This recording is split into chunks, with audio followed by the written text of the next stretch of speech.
इस मूवी का नाम है ब्रेड 2018। फिल्म की शुरुआत दो लड़कियों को दिखाने से होती है जो एक कमरे में बैठकर नशे वाली पैकेट्स गिन रही थी और ये हिसाब किताब कर रही होती है कि इनके कितने पैसे बनेंगे, क्योंकि वो दोनों एक काफी बड़े ड्रग माफिया के लिए काम करती है। उनमें से एक का नाम टिल्डा था। उन दोनों की दोस्ती काफी गहरी थी। अपना काम करने के बाद ये लेट गई थी आराम करने के लिए, फिर तस्वीरें बनाने लगती है। पर तभी इनके दरवाजे पर दस्तक होती है क्योंकि पुलिस आ गई थी, जिस वजह से दोनों काफी घबरा गई थी। बचने के लिए खिड़की से बाहर आती है और फिर यहाँ से भाग जाती है। अगली सुबह शहर छोड़ने के लिए वो ट्रेन में बैठ जाती है ताकि पुलिस उन्हें ढूंढकर गिरफ्तार न कर ले, क्योंकि नशा बेचने की वजह से उनका नाम क्रिमिनल्स यानी मुजरिमों की लिस्ट में टॉप पर सबसे ऊपर आ गया था। ट्रेन में ही टिल्डा की दोस्त वॉशरूम में जाती है और अपने बॉस को कॉल करके बताती है कि कल रात जब हम काम कर रही थी तो हम पर पुलिस का हमला हो गया, हमें भागना पड़ा और सारा माल वही रह गया जो तकरीबन $80,000 के आसपास का था। वो बात कर ही रही थी कि तभी बाहर से कोई दरवाजा जोर जोर से पीटने लगता है। दरवाजा खोलने पर वहाँ ट्रेन कंडक्टर था जो उससे टिकट मांगता है, पर क्योंकि जल्दी जल्दी उन्होंने ट्रेन पकड़ी थी तो टिकट उसके पास नहीं थी, जिस वजह से वो कंडक्टर को अंदर खींचकर उसका मुंह बंद कर देती है। ट्रेन से उतरने के बाद जब वो सड़क पर से गुजर रही थी तो सामने बैठा भिखारी उन्हें गालियां देकर कहता है कि ये दोनों तो पागल और डायने हैं। दोनों को गुस्सा आता है पर वो सोच में पड़ जाती है कि भला ये हमें ऐसा क्यों कह रहा है। फिर तभी उनके पास बॉस की कॉल आती है जो कहता है कि तुम्हारे पास अब 48 घंटों का टाइम है मेरे पैसे वापस लौटाने के लिए। जो नशा वो उस कमरे में ही छोड़ आई थी, जिसके पैसे $80,000 अभी नहीं देने होंगे, जिसके लिए वो अपनी बचपन की दोस्त डेफनी के घर जा रही थी जो काफी अमीर थी। काफी बड़ी हवेली में वो अकेली ही रहती थी। इनकी दोस्ती उसके साथ भी बहुत अच्छी थी, जिसका सबूत हमें यहाँ उनकी बचपन की कहानी दिखाकर बताया जाता है। वो तीनों जब छोटी थी तो काफी सारे गेम्स खेला करती थी, एक दूसरे के साथ बहुत खुश होती थी और उन्हीं में से एक गेम जो उन सबकी पसंदीदा थी उसका नाम डॉक्टर था। जिस गेम को खेलने के लिए 3 असूल थे। पहला कि हर कोई उस गेम को पूरी दिलचस्पी के साथ खेलेगा, इन्हीं गेम में खो जाएगा। दूसरा असूल इन तीनों के अलावा बाहर का कोई भी इंसान गेम में नहीं खेल सकता। और आखिरी असूल कोई भी गेम को बीच में नहीं छोड़ेगा। तो जाहिर है ये इधर ही रहेंगी, इस घर से तब तक नहीं निकल सकती जब तक कि गेम खत्म नहीं हो जाती। फिर टिल्डा एक स्कूल यूनिफॉर्म पहनकर घर के अंदर चली जाती है। घर में डेफनी उसके लिए खाना बना रही थी। आते ही टिल्डा उसे मोम कह के पुकारती है। अब वो उसे माँ क्यों कह रही थी उसके पीछे भी एक कहानी है। दरअसल बचपन में जब वो डॉक्टर गेम खेल रही थी तो उस गेम को बार बार खेलने से टिल्डा बोर हो गई थी। कोई और गेम खेलने का कहती है, लेकिन क्योंकि गेम को बीच में ही नहीं छोड़ सकती थी तो मजबूरन उन्हें ये खेलनी ही पड़ती है। असल में डॉक्टर गेम कुछ यूँ थी कि उनमें से एक डॉक्टर बनेगी जबकि बाकी की दोनों माँ और बेटी। डेफनी बनती है माँ जबकि टिल्डा की दूसरी दोस्त डॉक्टर बनती है। लेकिन अब टिल्डा को अपना बेटी वाला रोल पसंद नहीं आता क्योंकि वो डेफनी को अपनी माँ बनाना पसंद नहीं कर रही थी। जिस दौरान इनकी बहस हो जाती है जो हाथापाई में बदल गई। वो ये गेम पेड़ के ऊपर बने एक छोटे से घर में बैठकर खेल रही थी तो हाथापाई की वजह से डेफनी नीचे गिर जाती है और फौरन बेहोश हो गई। हॉस्पिटल ले जाने पर डॉक्टर बताते हैं कि इसके दिमाग में गहरी चोट आई है, जिस वजह से हो सकता है कि इसका दिमाग ठीक से काम न करे, मतलब जहनी तवाज़ुन खराब भी हो सकता है। जिसके बाद कहानी वापस मौजूदा वक्त में आती है और गेम के मुताबिक ही टिल्डा डेफनी को मोम कह रही थी। यहाँ हमें पता चलता है कि दिमाग में चोट लगने की वजह से डेफनी का जहनी तवाज़ुन सच में काफी खराब हो गया है, क्योंकि अब वो इस बचपन की गेम को सच मानने लगी थी। यही वजह है कि वो टिल्डा को अपनी बेटी मानती है, उसके लिए खाना बनाती है। अब हालांकि वो काफी अरसे के बाद मिली थी पर डेफनी को लगता है कि वो अभी अभी स्कूल जाके आई है। डेफनी की माँ होने की असूल काफी सख्त थी। वो जैसे ही टिल्डा के बड़े बड़े नाखून देखती है तो गुस्से में उसका हाथ पकड़ लेती है और बोलती है कितने गंदे नाखून है, काटो इन्हें फौरन। पर जब टिल्डा नहीं काटती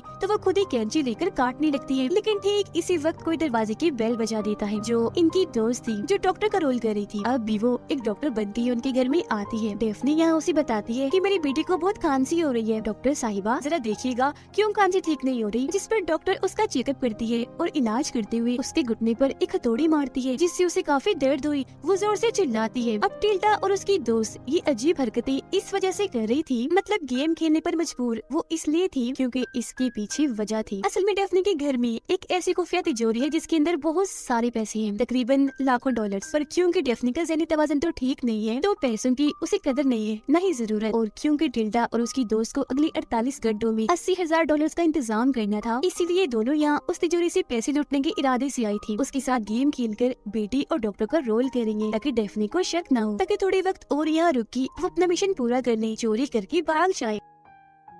अब डेफनी डॉक्टर के लिए भी खाना बनाती है, साथ ही खाने की टेबल पर वो टिल्डा को बांध देती है ताकि बाकी बच्चों की तरह वो खाना छोड़ के ना भाग जाए। और अब इनके पास 41 घंटे बचे थे। डेफनी डॉक्टर को कहती है कि आप काफी थक गई होंगी, चलिए आप जाके आराम कर लें, आपको आपका कमरा दिखाती हूँ। फिर आधी रात को टिल्डा की दोस्त यानी डॉक्टर आराम कर रही थी तो तभी एक आवाज से उसकी आंख खुल जाती है क्योंकि कोई उसके दरवाजे की कुंडी घुमाता है। उसे लगता है ये टिल्डा होगी, इसीलिए वो उठ के बाहर आती है जहाँ टिल्डा नहीं डेफनी थी, जो उसे कहती है डॉक्टर मुझे अकेली नींद नहीं आ रही, डर लग रहा है, आपके साथ मुझे महफूज लगेगा, मैं यही सोना चाहती हूँ। और वो उसे चाकू दिखाकर यही रुक जाती है। फिर अगली सुबह टिल्डा खतों वाले बॉक्स के पास अपना मोबाइल चेक कर रही होती है जहाँ तभी उसकी दोस्त आती है। गुस्से में टिल्डा उसे कहती है कि जल्दी करो, निकलो यहाँ से, मैं इस पागल डेफनी के साथ रह के परेशान हो गई हूँ, मुझे नहीं लगता कि अब यहाँ कोई पैसे हमें मिलेंगे, डेफनी ने सारे पैसों को बैंक में रखवा दिया होगा। उसकी दोस्त बोलती है मुझे नहीं लगता, हमें थोड़ी और कोशिश करनी चाहिए, तिजोरी तोड़ने के लिए हो सकता है पैसे हमें मिल ही जाए। और अब उनके पास सिर्फ 28 घंटे बचे थे। टिल्डा की दोस्त अंदर जाके तिजोरी ढूंढने लगती है, जिस बीच एक अलमारी से बाहर आकर डेफनी उस पर हमला कर देती है और फिर हाथ पर भी काट लेती है, जिससे वो काफी डर गई थी। फौरन वहाँ से भागकर गाड़ी की चाबियां लेती है और घर से बाहर आ जाती है। बाहर टिल्डा थी जिससे वो कहती है कि डेफनी ने पागलपन की हदें ही पार कर दी है, चलो यहाँ से। इससे पहले वो यहाँ से जाते ही यहाँ डंडा लेकर डेफनी आ जाती है, दोनों के सरों पर जोर जोर से मारकर बेहोश कर देती है। अब हम एक डिटेक्टिव पुलिस ऑफिसर को देखते हैं जो तैयार होकर घर से निकलता है, गाड़ी में बैठकर अपने काम पर निकल जाता है। उसे टिल्डा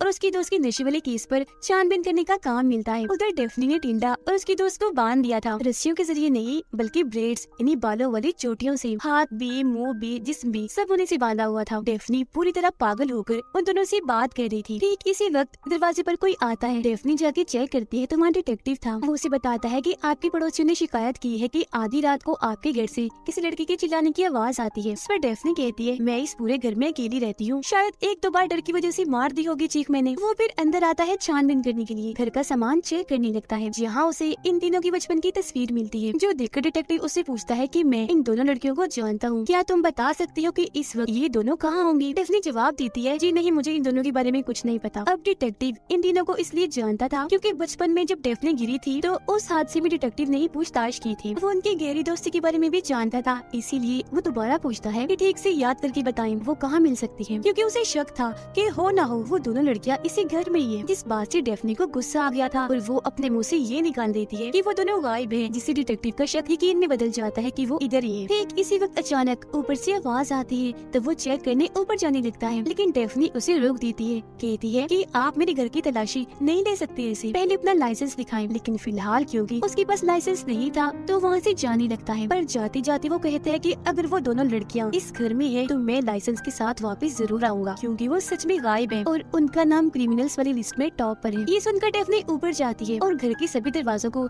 मजबूती से बंद करने लगती है ताकि दोनों को पुलिस से बचा सके। अब उन दोनों ने खुद को आजाद कर लिया था, इसलिए एक बार फिर तिजोरी ढूंढने लगती है, जिसके बाद डेफनी टेबल पर खाना लगाती है। वो टिल्डा की दोस्त को कहती है मैं जानती हूँ तुम किस मकसद के लिए यहाँ आई हो, जो काम तुम करना चाहती हो उसके लिए कुछ पहेलियाँ, कुछ छुपे हुए कोड्स हैं जिन्हें जहन में रख के तुम्हें इस हवेली में आगे बढ़ना होगा। एक जगह ऐसी है जहाँ मेरी डॉल्स पड़ी है, फिर आगे बढ़ के एक शीशा तुम्हें दिखेगा जो तुमसे कुछ बोल रहा होगा क्योंकि उसके ऊपर कुछ लिखा हुआ होगा, और जब तुम उस कीमती चीज नंबरों को तोड़ोगी तो कब्र फौरन खुल जाएगी और तुम्हारा मकसद पूरा हो जाएगा, तुम वो हासिल कर लोगी। अब टिल्डा की दोस्त को कुछ समझ नहीं आती कि वो क्या क्या बोले जा रही है। तब टिल्डा अपनी दोस्त को साइड में ले जाके बोलती है कि ये एक पहेली है जिसे इशारों में वो समझा रही है, जो तिजोरी तक पहुँचने का रास्ता है। नंबर्स वो तिजोरी के कोड्स को कह रही है और कब्र तिजोरी को, तो अब जल्दी से तिजोरी ढूंढने में लग जाओ। अब वो पहली पहेली यानी डॉल्स वाली बात को जहन में रख के आगे बढ़ती है। डॉल्स की मूर्ति के नीचे उसे एक कोड मिलता है जिसका इशारा हॉल में जाने की तरफ था। वो भागकर अब जैसे हॉल में आती है तो उसे वहाँ शीशे पर एक और कोड मिलता है। शीशा वो जैसे ही हटाती है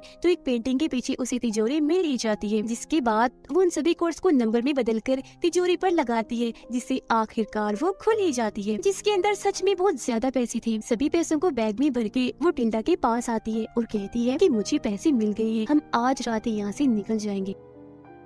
फिर रात होते ही दोनों लैंप्स लेकर यहाँ से निकल जाती हैं। सड़क पर आकर गाड़ियों से लिफ्ट मांगती है, पर कोई भी उनके लिए गाड़ी नहीं रोकता। और फिर तभी एक तेज स्पीड में आती हुई गाड़ी टिल्डा के दोस्त से आकर टकरा जाती है, जिसमें और कोई नहीं बल्कि डेफनी थी, जो अब दोबारा से उन दोनों को अपने घर ले आती है, जहाँ अब उसने दोनों को कुर्सियों के साथ बांध दिया था। इस सब की वजह से टिल्डा की दोस्त दुखी थी, जो देखकर डेफनी चाकू लेती है और उसके चेहरे पर कट लगा के स्माइल वाला निशान बना देती है ताकि वो उसे मुस्कुराता हुआ देख सके। अब वो भिखारी जो दोनों को गालियाँ दे रहा था पुलिस स्टेशन ऑपरेशन आकर बताता है कि मैंने उन दोनों गायब लड़कियों को रेलवे स्टेशन पर देखा था। डेफनी उन दोनों पर काफी जुल्म करने, उनका हुलिया बिगाड़ने की बात कहती है कि अब अगर तुम चाहो तो गेम को छोड़ के जा सकती हो। साथ ही वो अखबार भी देती है जिस पर उन दोनों के लापता होने और क्रिमिनल्स की लिस्ट में टॉप पर होने वाली खबर छपी थी, जो देख दोनों काफी डर भी गई थी और हैरान भी थी कि यहाँ से बाहर निकली तो पकड़े जाएंगे। पर अब डेफनी उन्हें जल्द से जल्द यहाँ से जाने का कहती है कि मैं तुम्हें अब एक मिनट भी यहाँ बर्दाश्त नहीं करूंगी, क्योंकि बहुत जल्द मेरा बच्चा पैदा होने वाला है। टिल्डा हैरत से पूछती है, कैसा बच्चा? तुम्हारी तो शादी भी नहीं हुई थी। तब वो बोलती है कि मैंने तुमसे ये बात छुपाई, वो दरअसल शादी मेरी हो गई थी। जो सुनकर टिल्डा जोर जोर से हंसने लगती है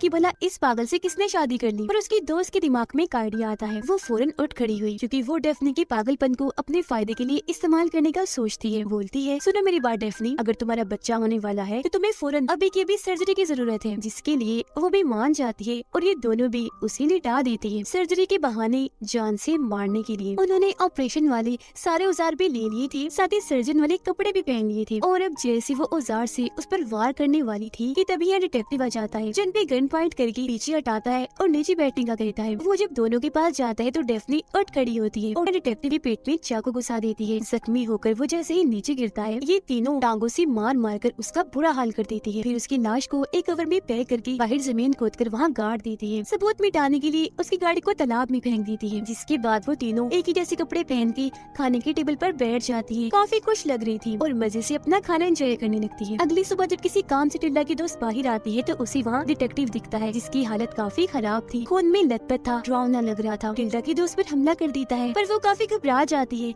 ये सोचकर कि हमने तो इसे जमीन में गाड़ दिया था, तो फिर ये बाहर कैसे आया। फिर तभी इधर टिल्डा और डेफनी भी आ जाती है, जो उसे अंदर आने का कहती है। अब टिल्डा की दोस्त को खतों वाले बॉक्स से एक छन्ना मिलता है, जिसे उन्होंने डिटेक्टिव की लाश के साथ ही दफन कर दिया था। ये देखकर वो कब्र खोदती है, पर उसे वहाँ डिटेक्टिव की लाश नहीं मिलती, जो देख वो काफी डर भी गई थी और परेशान हो गई थी। फौरन हवेली के अंदर आती है। बेड के नीचे से उसे काफी पुरानी डायरी मिलती है, जिसके अंदर उनके नशे वाले केस और डिटेक्टिव की मौत के बारे में पहले से ही लिखा हुआ था, जो देखकर उसकी होश उड़ जाती है। तभी इधर डेफनी आती है, जो उसे बता रही थी कि यहाँ जो कुछ भी हो रहा है वो सब इस डायरी में बहुत पहले का ही लिखा हुआ है। टिल्डा की दोस्त को अभी भी समझ नहीं आती कि आखिर यहाँ चल क्या रहा है। तब डेफनी उसे अपना बाजू देखने को कहती है, और जब वो अपनी बाजू को चेक करती है तो उस पर बहुत सारे किसी के काटने के निशान थे। तब डेफनी बताती है कि तुम्हारे बाजू पर जितने भी निशान हैं, इतने ही बार तुम यहाँ पर आई हो, जिससे यहाँ ये खुलासा होता है कि सिर्फ डेफनी ही नहीं बल्कि टिल्डा और उसकी दोस्त का भी ज़हनी तवाज़ुन खराब है। इतना खराब कि उन्हें पागल कह सकती है। और शुरू से अब तक जो कुछ भी हुआ है सब एक गेम का हिस्सा है, जो गेम सालों से इस हवेली में चलती आ रही है। तिजोरी ढूंढते हुए डेफनी ने टिल्डा की दोस्त के हाथ पर जो काटा था वो उसका पहला राउंड था, और इसी तरह फिर बार बार गेम उसी राउंड की तरह ही चलती रही। जब भी तो उसके हाथ पर इतने सारे काटने के निशान थे। और टिल्डा की दोस्त को कब्र खोदने पर डिटेक्टिव की लाश इसीलिए नहीं मिली क्योंकि हकीकत में कोई डिटेक्टिव था ही नहीं, वो तो बस तीनों लड़कियों के दिमाग में बनाया गया उनकी गेम का एक कैरेक्टर है। उसकी तरह ही ना कोई डिटेक्टिव की गाड़ी थी, ना ट्रेन थी, ना बेकारी हवेली तिजोरी, कुछ भी नहीं था, बल्कि वो बस उनके खिलौने वाले रोल्स थे, जो सारे के सारे इन पागल लड़कियों ने खुद ही बनाए थे। खिलौनों की पूरी दुनिया बनाई गई थी, जिन्हें हकीकत इन्होंने अपने दिमाग में ही सोच लिया था। असल में ये तीनों लड़कियाँ